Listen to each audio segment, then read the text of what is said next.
नमस्कार। श्रीमद् वाल्मीकि रामायण अखंड पाठ में आज का हमारा सर्ग है 50वां सर्ग युद्धकांड से।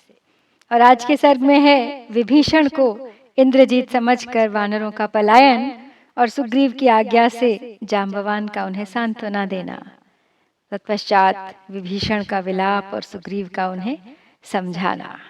और फिर उसके बाद आते हैं गरुड़ और श्री राम और लक्ष्मण को वे मुक्त करते हैं नागपाश से। चलिए प्रारंभ करते हैं। अथोवाच महातेजा हरिराजो महाबलः किमियं व्यथिता सेना मूढ़वा तेव नौर्जले। सुग्रीवस्य वचः श्रुत्वा वालिपुत्रो अंगदो अब्रवीत् न त्वं पश्यसि रामं च लक्ष्मणं च महारथं शरजालार्चितौ वीरावुभौ दशरथात्मजौ शरतल्पे महात्मानौ शयानौ रुधिरोक्षितौ। अथाब्रवीत् वानरेन्द्रः सुग्रीवः पुत्रमंगदं नानिमित्तमिदं मन्ये भवितव्यं भयेन तु। विषण्णवदना हेते त्यक्तप्रहरणादिशः पलायन्ते अत्र हरयस्त्रासादुत्फुल्ललोचनाः। तो वानरों ने जब विभीषण को अपनी ओर आते देखा, विभीषण भी एक राक्षस थे और उनका रूप काले कोयले की राशि के समान था, तो वानरों ने उन्हें इंद्रजीत समझ लिया कि इंद्रजीत लौट के आ रहा है युद्ध स्थल में। तो डर के सब वानर भाग चले। तो महाबली वानर राज सुग्रीव ने पूछा, वानरों, जैसे जल में बवंडर की मारी हुई नौका डगमगाने लगती है, उसी प्रकार जो यह हमारी सेना सहसा व्यथित हो उठी है, इसका क्या कारण है? तो सुग्रीव की यह बात सुनकर वालिपुत्र अंगद ने कहा, क्या आप श्री राम और महारथी लक्ष्मण की दशा नहीं देख रहे हैं? ये दोनों वीर महात्मा दशरथ कुमार रक्त से भीगे हुए बाण शैया पर पड़े हैं और बाणों के समूह से व्याप्त हो रहे हैं। तब वानरराज सुग्रीव ने पुत्र अंगद से कहा, बेटा, मैं ऐसा नहीं मानता कि सेना में अकारण ही भगदड़ मच गई है। किसी न किसी भय के कारण ऐसा होना चाहिए। ये वानर उदास मुंह से अपने अपने हथियार फेंककर संपूर्ण दिशाओं में भाग रहे हैं और भय के कारण आंखें फाड़ फाड़ कर देख रहे हैं।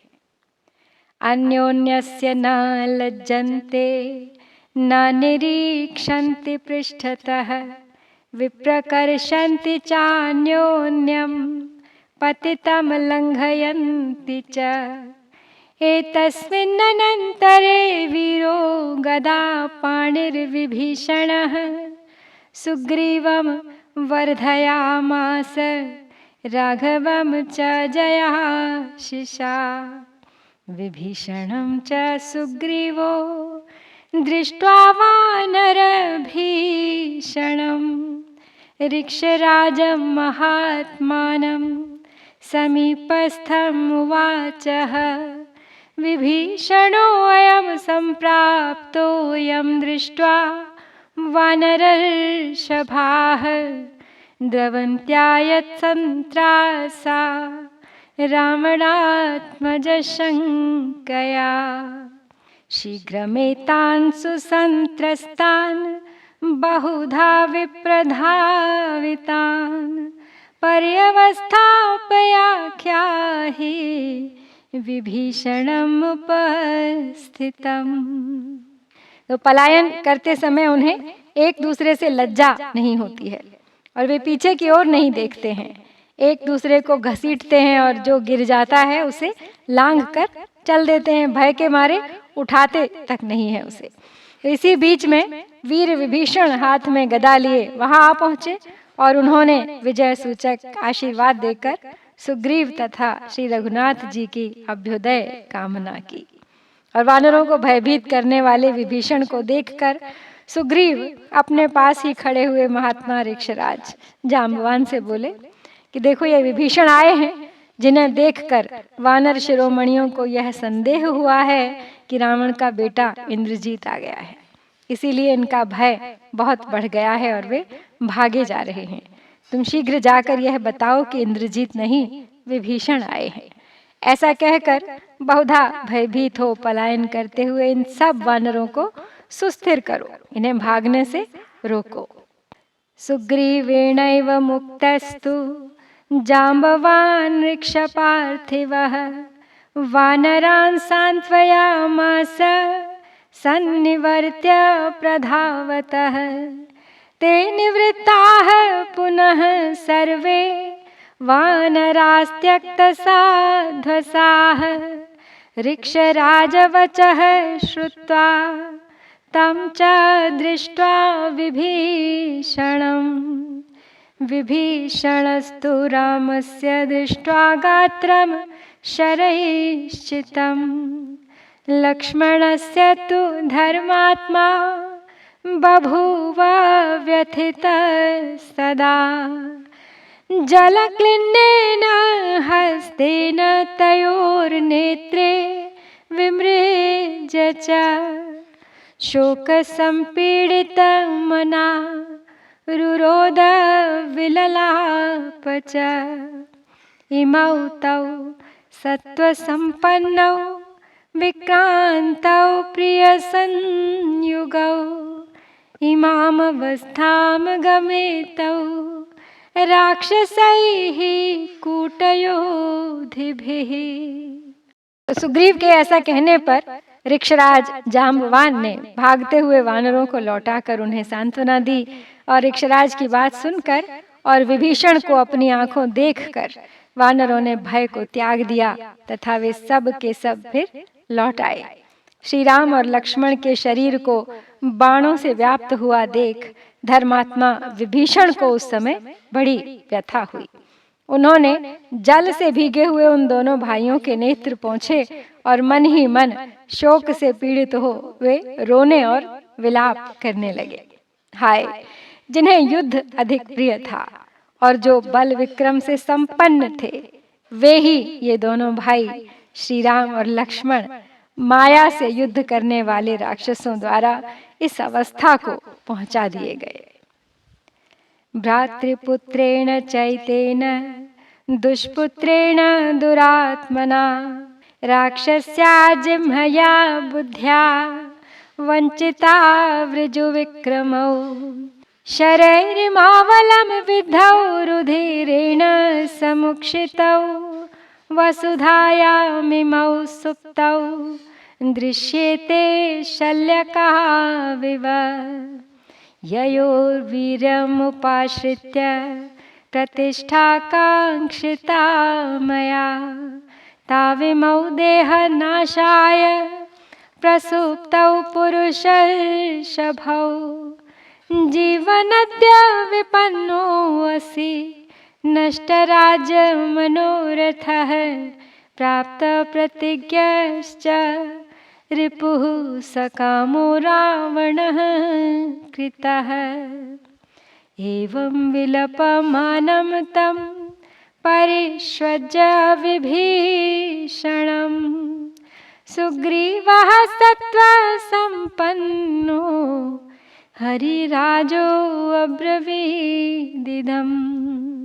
धर्मात्मा विभीषण कहते हैं कि ये दोनों वीर राम और लक्ष्मण के बारे में कि ये दोनों वीर सरलता पूर्वक पराक्रम प्रकट कर रहे थे, परंतु भाई के इस दुरात्मा कुपुत्र ने अपनी कुटिल राक्षसी बुद्धि के द्वारा इन दोनों के साथ धोखा कर दिया। इन दोनों के शरीर बाणों द्वारा पूर्णतः छिद गए हैं। ये दोनों भाई खून से नहा उठे हैं और इस अवस्था में पृथ्वी पर सोए हुए ये दोनों राजकुमार कांटों से भरे हुए साही जैसे जंतु के समान दिखाई देते हैं, जिनके बल पराक्रम का आश्रय लेकर मैंने लंका के राज्य पर प्रतिष्ठित होने की अभिलाषा की थी। वे ही दोनों भाई पुरुष शिरोमणि श्री राम और लक्ष्मण देह त्याग लिए सोए हुए हैं। आज मैं जीते जी मर गया। मेरा राज्य विषयक मनोरथ आज नष्ट हो गया। शत्रु रावण ने जो सीता को न लौटाने की प्रतिज्ञा की थी, उसकी वह प्रतिज्ञा पूरी हो गई और उसके पुत्र ने उसे सफल मनोरथ बना दिया।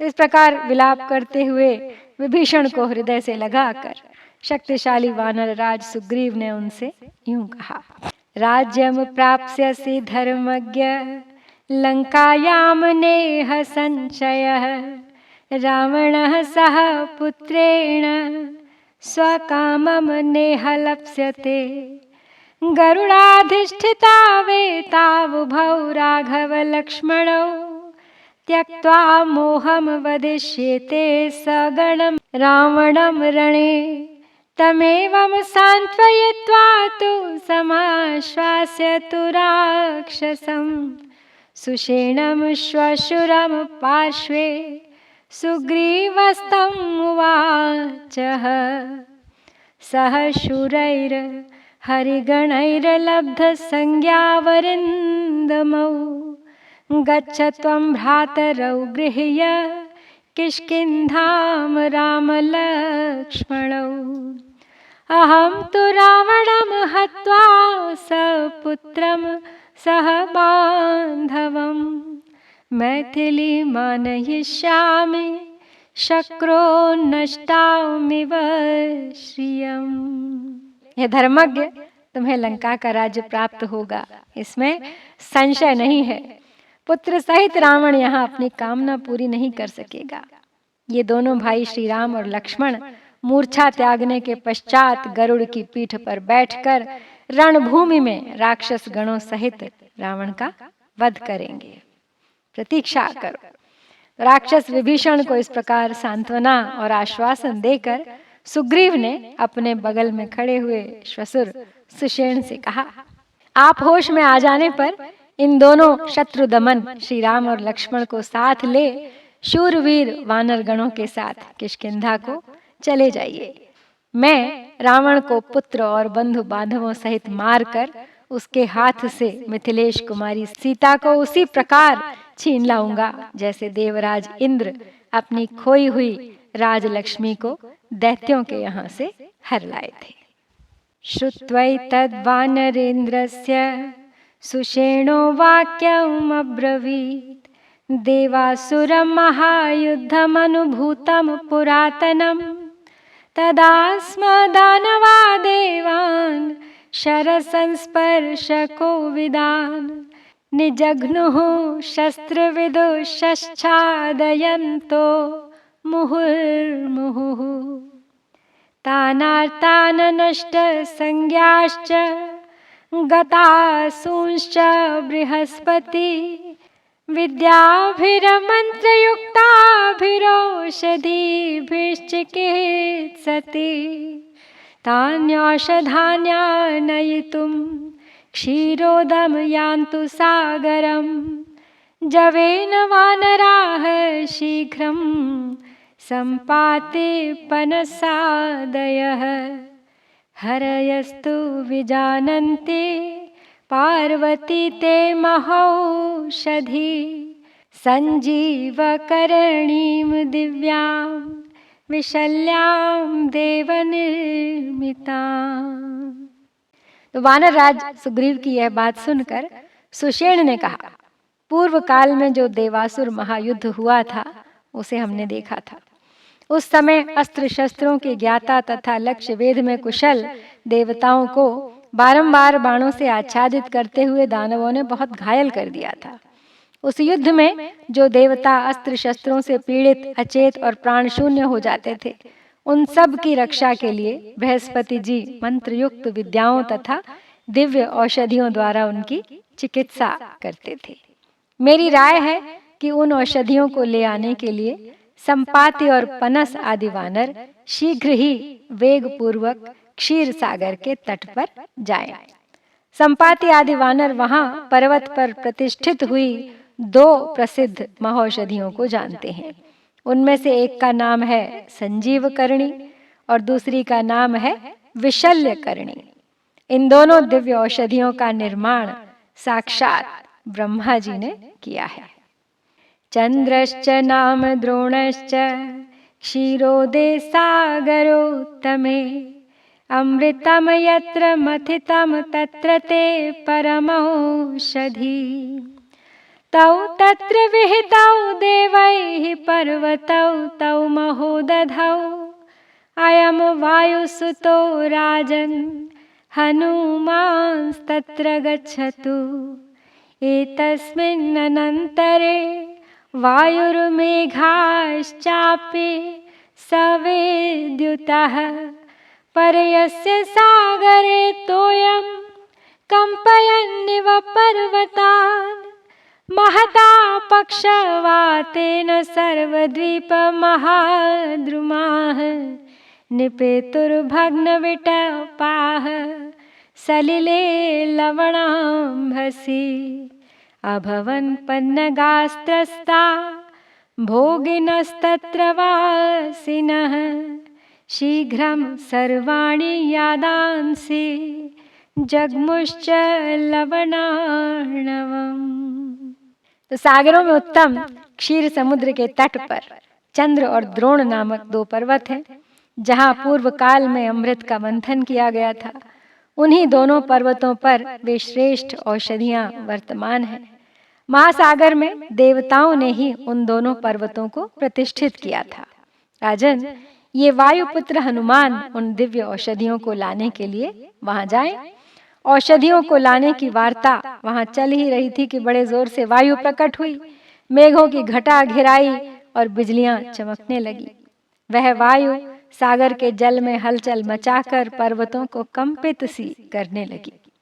गरुड़ के पंख से उठी हुई प्रचंड वायु ने संपूर्ण द्वीप के बड़े बड़े वृक्षों की डालियां तोड़ डाली और उन्हें लवण समुद्र के जल में गिरा दिया। लंकावासी महाकाय सर्प भय से थर्रा उठे। संपूर्ण जल जंतु शीघ्रता पूर्वक समुद्र के जल में घुस गए। ततो मुहूर्तात् गरुडं वैनतेयं महाबलं वानरा ददृशुः सर्वे ज्वलन्तमिव पावकं तमागतमभिप्रेक्ष्य नागास्ते विप्रदुद्रुवुः यैस्तु तौ पुरुषौ बद्धौ शरभूतैर्महाबलैः ततः सुपर्णः काकुत्स्थौ स्पृष्ट्वा प्रत्यभिनन्द्य च विममर्श च पाणिभ्यां मुखे चन्द्रसमप्रभे वैनतेयेन संस्पृष्टास्तयोः संरुहुर्व्रणाः सुवर्णे च तनुः स्निग्धे तयोराशु बभूवतुः तेजो वीर्यं बलं चौज उत्साहश्च महागुणाः प्रदर्शनं च बुद्धिश्च स्मृतिश्च द्विगुणा तयोः। तदनंतर 2 ही घड़ी में समस्त वानरों ने प्रज्वलित अग्नि के समान तेजस्वी महाबली विनतानंदन गरुड़ को वहां उपस्थित देखा। उन्हें आया देख जिन महाबली नागों ने बाण के रूप में आकर उन दोनों महापुरुषों को बांध रखा था, वे सब के सब वहां से भाग खड़े हुए। तत्पश्चात गरुड़ ने उन दोनों रघुवंशी बंधुओं को स्पर्श करके अभिनंदन किया और अपने हाथों से उनके चंद्रमा के समान कांतिमान मुख को पोंछा। गरुड़ जी का स्पर्श प्राप्त होते ही श्री राम और लक्ष्मण के सारे घाव भर गए और उनके शरीर तत्काल ही सुंदर कांति से युक्त एवं स्निग्ध हो गए। उनमें तेज, वीर, बल, ओज, उत्साह, दृष्टि शक्ति, बुद्धि और स्मरण शक्ति आदि महान गुण पहले से भी दुगने हो गए। तावुत्थाप्य महातेजा गरुडो वासवोपमौ उभौ च सस्वजे हृष्टो रामश्चैनमुवाचः भवत्प्रसादाद्व्यसनं रावणे प्रभवं महत् उपायेन व्यतिक्रान्तौ शीघ्रं च बलिनौ कृतौ यथा तातं दशरथं यथा जं च पितामहं तथा भवन्तमासाद्य हृदयं मे प्रसीदति। को भवान् रूपसम्पन्नो दिव्यस्त्रगनुलेपनः वसानो विरजे वस्त्रे दिव्याभरणभूषितः। तमुवाच महातेजा वैनतेयो महाबलः पतत्रिराजः प्रीतात्मा हर्ष पर्याकुलेक्षणम्। तो फिर क्या था? फिर महातेजस्वी गरुड़ ने उन दोनों भाइयों को जो साक्षात इंद्र के समान थे उठाकर हृदय से लगा लिया। तब श्री राम जी ने प्रसन्न होकर उनसे कहा, इंद्रजीत के कारण हम लोगों पर जो महान संकट आ गया था उसे हम आपकी कृपा से लांघ गए। आप विशिष्ट उपाय के ज्ञाता हैं, अतः आपने हम दोनों को शीघ्र ही पूर्ववत बल से संपन्न कर दिया है। जैसे पिता दशरथ और पितामह अज के पास जाने से मेरा मन प्रसन्न हो सकता था, वैसे ही आपको पाकर मेरा हृदय हर्ष से खिल उठा है। आप बड़े रूपवान हैं, दिव्य पुष्पों की माला और दिव्य अंगराग से विभूषित हैं। आपने 2 स्वच्छ वस्त्र धारण कर रखे हैं तथा दिव्य आभूषण आपकी शोभा बढ़ाते हैं। हम जानना चाहते हैं कि आप कौन हैं। तो सर्वज्ञ होते हुए भी भगवान ने मानव भाव का आश्रय लेकर गरुड़ से ऐसा प्रश्न किया है। तब महातेजस्वी महाबली पक्षराज विनतानंदन गरुड़ ने मन ही मन प्रसन्न हो आनंद के आंसुओं से भरे हुए नेत्र वाले श्री राम से इस प्रकार कहा, अहम सखाते काकुत्स्थ प्रियः प्राणो बहिश्चरः गरुत्मानः संप्राप्तो युवयोः साह्यकारणा असुरा वा महावीर्या दानवा वा महाबलाः सुराश्चापि सगन्धर्वाः पुरस्कृत्य शतक्रतुम् नेमं मोक्षयितुं शक्ताः शरबन्धं सुदारुणं मायाबलादिन्द्रजिता निर्मितं क्रूरकर्मणा एते नागाः काद्रवेयास्तीक्ष्णदंष्ट्रा विशोल्बणाः रक्षो माया प्रभावेण शरभूतास्त्वदाश्रयाः सौभाग्यश्चासि धर्मज्ञ राम सत्यपराक्रम लक्ष्मणेन सह भ्रात्रा समरे रिपुघातिना। तो गरुड़ कहते हैं अब श्री राम से कि हे काकुत्स्थ, मैं आपका प्रिय मित्र गरुड़ हूँ, बाहर विचरने वाला आपका प्राण हूँ। आप दोनों की सहायता के लिए ही मैं इस समय यहाँ आया हूँ। महापराक्रमी असुर, महाबली, दानव, देवता तथा गंधर्व भी यदि इंद्र को आगे करके यहाँ आते तो वे भी इस भयंकर सर्पाकार बाण के बंधन से आपको छुड़ाने में समर्थ नहीं हो सकते थे। क्रूर कर्मा इंद्रजीत ने माया के बल से जिन नाग रूपी बाणों का बंधन तैयार किया था, वे नाग ये कद्रु के पुत्र ही थे। इनके दांत बड़े तीखे होते हैं। इन नागों का विष बड़ा भयंकर होता है। ये राक्षस की माया के प्रभाव से बाण बनकर आपके शरीर में लिपट गए थे। धर्म के ज्ञाता सत्य पराक्रमी श्री राम समरांगण में शत्रुओं का संहार करने वाले अपने भाई लक्ष्मण के साथ ही आप बड़े सौभाग्यशाली हैं जो अनायास ही इस नागपाश से मुक्त हो गए। इमं श्रुत्वा तु वृत्तान्तं त्वरमाणो अहमागतः सहसैवावयोः स्नेहात् सखे त्वम् अनुपालयन् मोक्षितौ च महाघोरादस्मात् सायक बन्धनात् अप्रमादश्च कर्तव्यो युवाभ्यां नित्यमेव हि प्रकृत्या राक्षसाः सर्वे संग्रामे कूटयोधिनः शूराणां शुद्धभावानां भवतामार्जवं बलम् तन्न विश्वसनीयं वो राक्षसानां ऋणाजिरे एतेनैवोपमानेन नित्यं जिह्वाकिराक्षसाः। एवमुक्त्वा तदा रामं सुपर्णः स महाबलः परिष्वज्य च सुस्निग्धमाप्रष्टुमुपचक्रमे। तो गरुड़ जी आगे कहते हैं श्री राम से कि मैं देवताओं के मुख से आप लोगों के नागपाश में बंधने का समाचार सुनकर बड़ी उतावली के साथ यहाँ आया हूँ। हम दोनों में जो स्नेह है उससे प्रेरित हो मित्र धर्म का पालन करता हुआ सहसा आ पहुँचा हूँ। आकर मैंने इस महाभयंकर बाण बंधन से आप दोनों को छुड़ा दिया। अब आपको सदा ही सावधान रहना चाहिए। समस्त राक्षस स्वभाव से ही संग्राम में कपट पूर्वक युद्ध करने वाले होते हैं, परंतु शुद्ध भाव वाले आप जैसे शूरवीरों का तो सरलता ही बल है। इसलिए इसी दृष्टांत को सामने रखकर आपको रण क्षेत्र में राक्षसों का कभी विश्वास नहीं करना चाहिए, क्योंकि राक्षस सदा ही कुटिल होते हैं।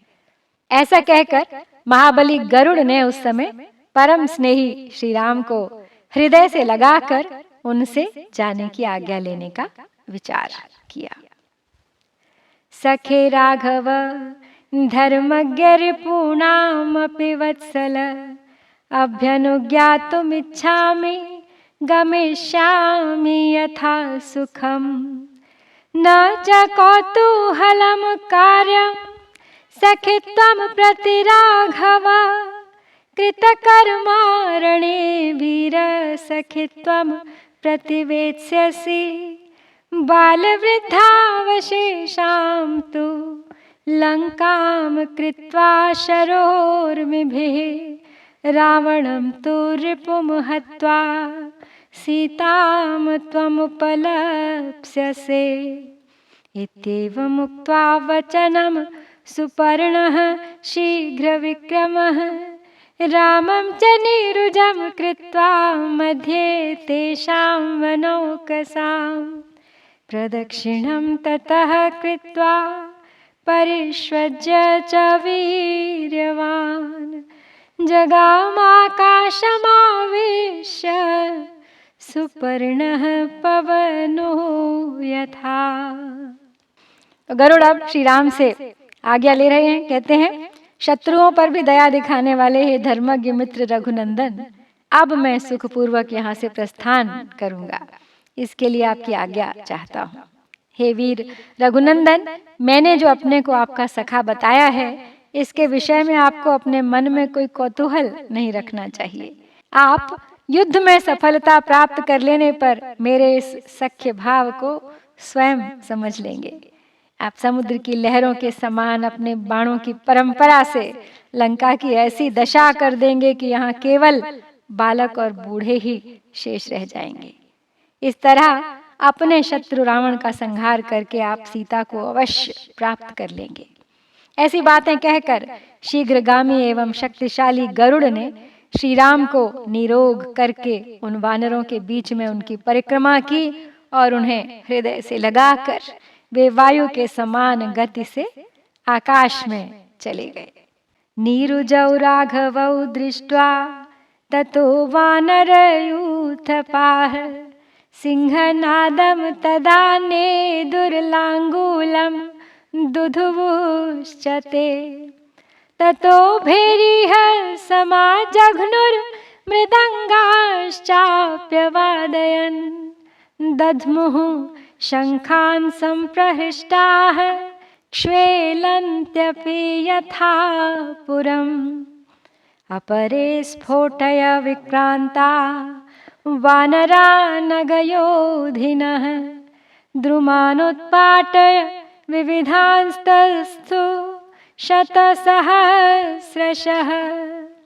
विसृजन्तो महानादांस्त्रासयन्तो निशाचरान् लङ्काद्वाराण्युपाजग्मुर्योद्धुकामाः प्लवङ्गमाः तेषां सुभीमस्तुमुलो निनादो बभूव शाखा मृगयूथपानां क्षये निदाघस्य यथा घनानां नादः सुभीमो नदतां निशीथे। श्री राम और लक्ष्मण को निरोग हुआ देख उस समय सारे वानर यूथपति सिंहनाद करने लगे और पूंछ हिलाकर किलकारियां भरने लगे। फिर तो वानरों ने डंके पीटे, मृदंग बजाए, शंखनाद किए और हर्षोल्लास से भरकर पहले की भांति वे गरजने और ताल ठोकने लगे। दूसरे पराक्रमी वानर जो वृक्षों और पर्वत शिखरों को हाथ में लेकर युद्ध करते थे, नाना प्रकार के वृक्ष उखाड़कर लाखों की संख्या में युद्ध के लिए खड़े हो गए। जोर जोर से गरजते और निशाचरों को डराते हुए सारे वानर युद्ध की इच्छा से लंका के दरवाजों पर आकर डट गए।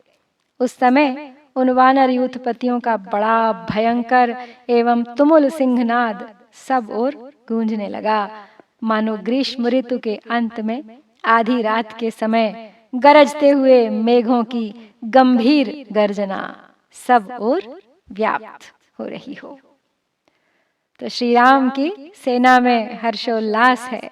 श्री राम और लक्ष्मण नागपाश से मुक्त हो गए हैं, गरुड़ जी विदा ले चुके हैं, उनमें दुगना जोश आ गया है, निरोग हो गए हैं श्री राम।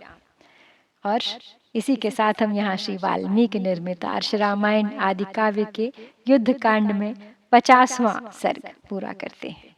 इत्यार्षे श्रीमद् रामायणे वाल्मीकिये आदि काव्ये युद्ध कांडे 50 सर्गः। ओम श्री सीता रामचंद्राभ्याम नमः।